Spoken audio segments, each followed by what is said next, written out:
meninos, tudo bem com vocês?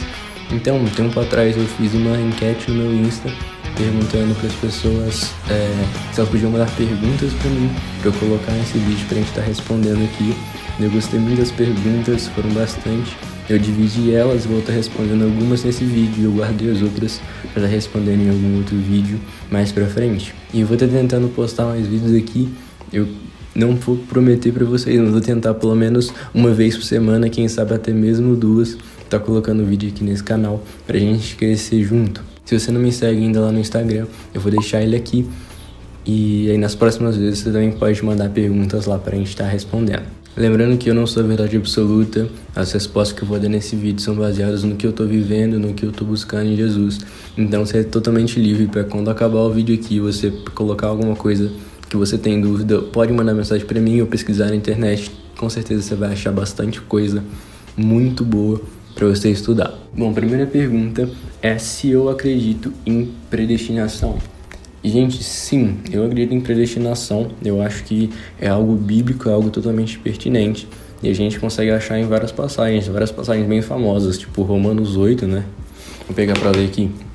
Romanos 8, versículo 28, 29 e 30, Paulo fala com palavras bem claras sobre predestinação, aqui do 29. Pois aqueles que Deus de antemão conheceu, ele também predestinou para serem conformes à imagem do seu Filho, a fim de que ele seja o primogênito entre muitos irmãos.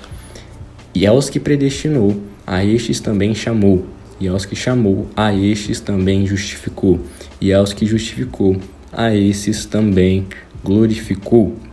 Então, Paulo aqui ele já diz com palavras bem claras que Cristo Jesus, que Deus já conhecia de antemão a todos nós, sabe? Se trata da presciência de Deus já sabia, já podia prever todas as coisas. Então, Paulo fala que Deus de antemão já nos conheceu e nos predestinou para sermos a imagem de Cristo Jesus. Esse é o versículo mais famoso que muitos usam para justificar a predestinação. Eu gosto muito dele e nós podemos sim usar ele também. Eu separei outro que está em 2 Timóteo 1,9. Vou ler desde o 8 até o 9. Portanto, não se envergonhe do testemunho de nosso Senhor, nem do seu prisioneiro, que sou eu. Aqui Paulo falando para Timóteo. Pelo contrário, participe comigo dos sofrimentos a favor do Evangelho, segundo o poder de Deus, que nos salvou e nos chamou com santa vocação, não apenas segundo nossas obras, mas conforme a sua própria determinação e graça que nos foi dada em Cristo Jesus antes dos tempos eternos. Então aqui Paulo já vai esclarecer para Timóteo que Deus nos salvou e nos chamou não segundo as nossas obras, o que nós fazemos, mas ele já sabia, ele já tinha determinado antes dos tempos eternos. Então eu acredito sim que nós somos predestinados, porém existe uma heresia muito grande de pessoas que usam isso como uma desculpa para pecar.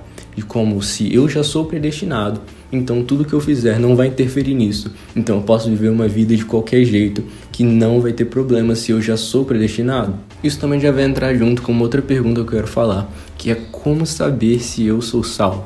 Uma pessoa que ela é salva, primeiramente ela tem um encontro com Deus. Ela experimenta de algo de Deus, você prova algo de Deus. E esse provar, pense comigo, que é como alguém prova de um copo d'água, você prova um pouco de Deus e a partir dessa experiência você vai se santificando. Isso é uma mentira que muitas pessoas acreditam e que dificultam essas pessoas a chegar em um lugar em Deus, a entrar no rio de Deus, de que para você ser salvo você tem que ser santo. Não, primeiro você é salvo e a partir dessa caminhada com Jesus que você vai estar tendo, você vai se santificando, porque nós precisamos ser santos, mas isso vem com a caminhada. Você primeiro precisa ter um encontro e quando você prova de encontro com Jesus, você prova dele, você vê que isso é o suficiente. Não precisa mais do pecado para se satisfazer, sabe?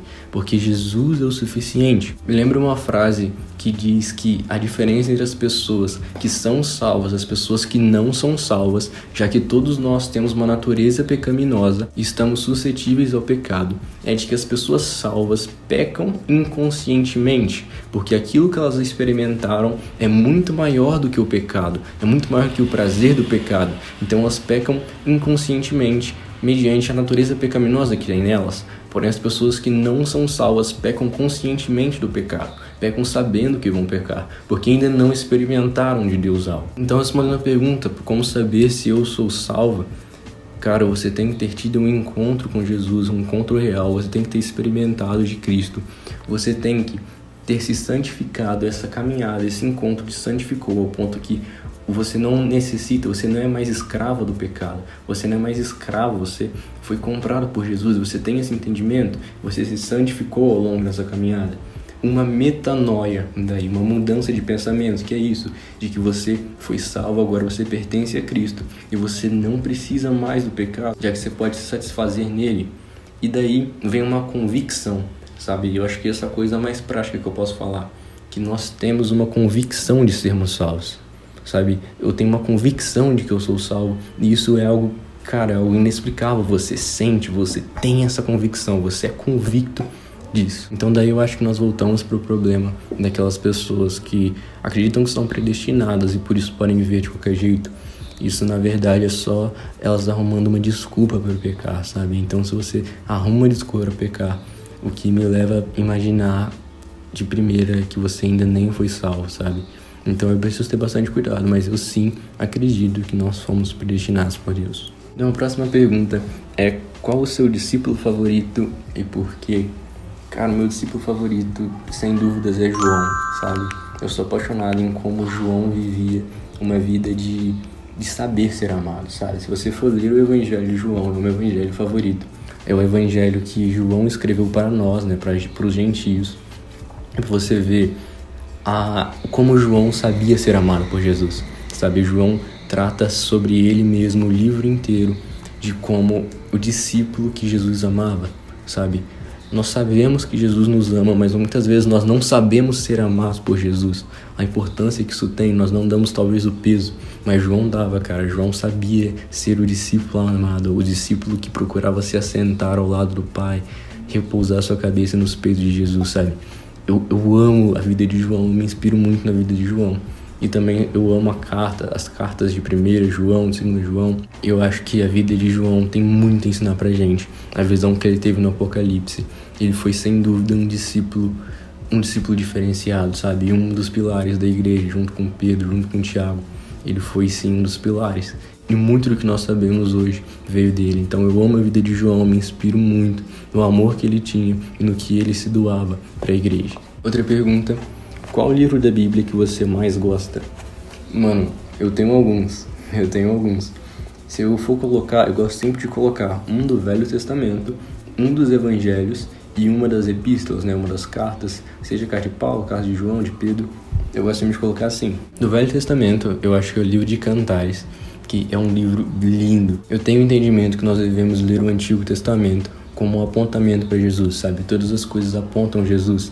E o livro de Cantares seria como apontando o noivo e a igreja, sabe? O noivo e a noiva, como um poema de amor de Deus para nós, de nós para Deus. Eu acho isso lindo, magnífico no livro de Cantares. Dos evangelhos, meu favorito, como eu disse, é o Evangelho de João, porque foi escrito para nós. É um evangelho diferente de todos os outros, é um evangelho que aponta Jesus como Deus, sabe? Está preocupado em embasar isso.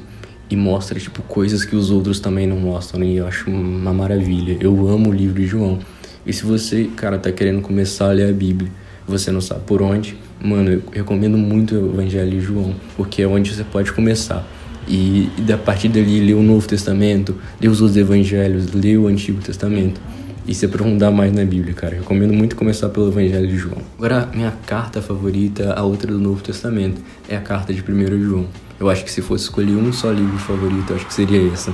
A carta de João, 1 João, que é magnífico como João está escrevendo para a igreja e de uma forma muito sutil, uma forma muito carinhosa. Ele consegue colocar fundamentos na igreja, sabe? Ele consegue nos alertar sobre coisas, sobre, por exemplo, o anticristo, sobre a salvação, coisas de apostasia dos últimos dias. Consegue também combater várias heresias que estavam prevalecendo na época, como uma carta que quando você lê, você quer aceitar Jesus de novo, porque você entende que você não sabe nada ainda, sabe?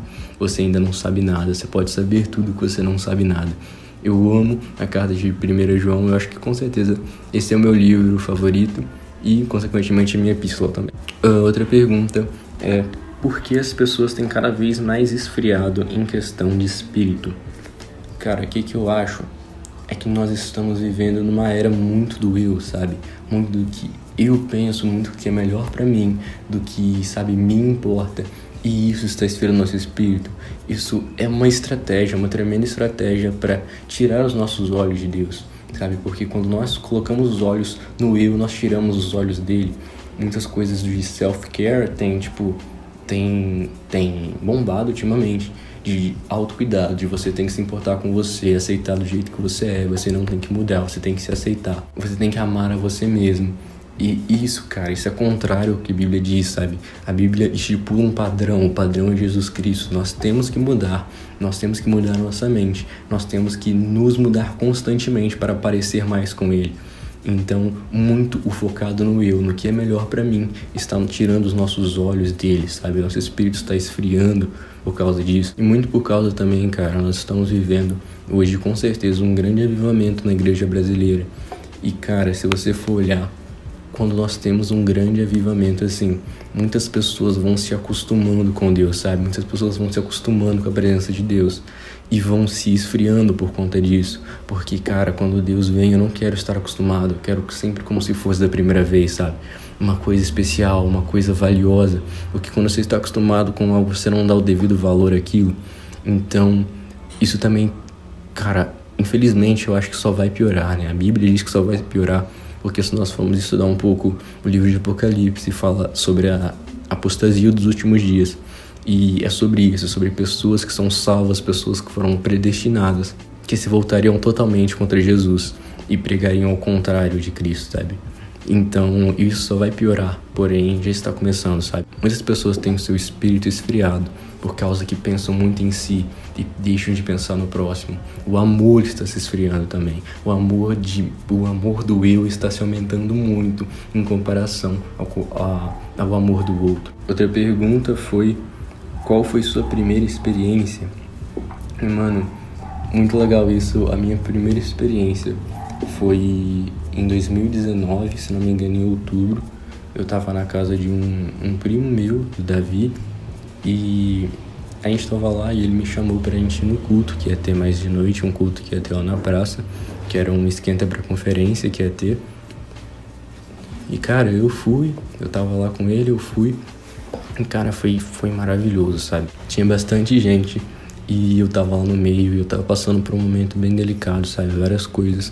E Jesus me pegou ali, Jesus me encontrou.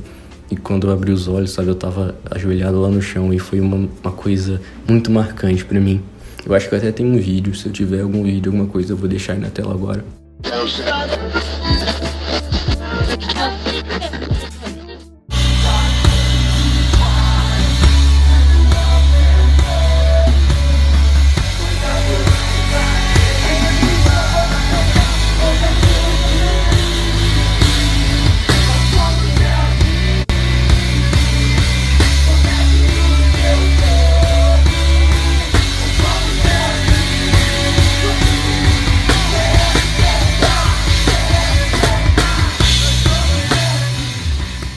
Mas é isso, mano, foi muito bom. Foi uma experiência totalmente marcante pra mim de um encontro. E constantemente, cara, eu quero voltar a esse amor que eu senti nesse dia, todos os dias, porque foi algo inexplicável. E a última pergunta seria: como conhecer minha identidade em Cristo? E, cara, nossa, essa acho que foi uma das que eu mais gostei, porque eu tava lendo sobre isso esses dias. Em Mateus 16, do 13 pra frente, Jesus tá falando ali de quem que os outros dizem que é o Filho do Homem, sabe? E ele pergunta para os discípulos, no partir do 15, ao que Jesus perguntou: e vocês, quem dizem que eu sou? Respondendo, Simão Pedro disse: o Senhor é o Cristo, o Filho do Deus vivo. Então Jesus lhe afirmou: bem-aventurado é você, Simão Bar-Jonas, porque não foi carne e sangue que revelaram isso a você, mas meu Pai que está nos céus. Também eu lhe digo que você é Pedro, e sobre essa pedra edificarei a minha igreja, e as portas do inferno não prevalecerão contra ela. Eu lhe darei as chaves do reino dos céus, e o que você ligar na terra terá sido desligado nos céus, e o que você desligar na terra terá sido desligado nos céus. Então, cara, o que a gente pode perceber aqui? Que Jesus estava lá numa situação perguntando para os discípulos quem eles achavam que era o Filho do Homem, que era Jesus. E Pedro teve uma revelação. Nós podemos ver que é uma revelação de Deus, pois Jesus fala que quem revelou não foi carne nem sangue, mas foi Deus quem revelou isso a Pedro. E Pedro fala que ele é o Cristo, o Filho do Deus vivo.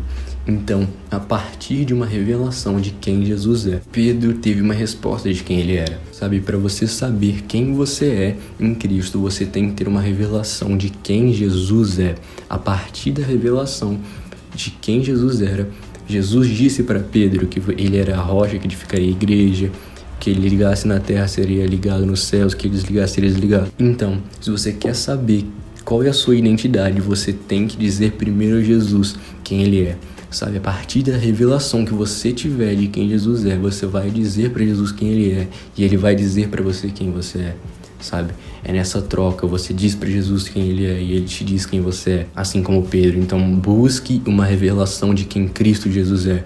Não procure saber quem você é, procure saber quem Cristo é e ele te dirá qual é a sua identidade. Então, meus amigos, eu espero que vocês tenham gostado.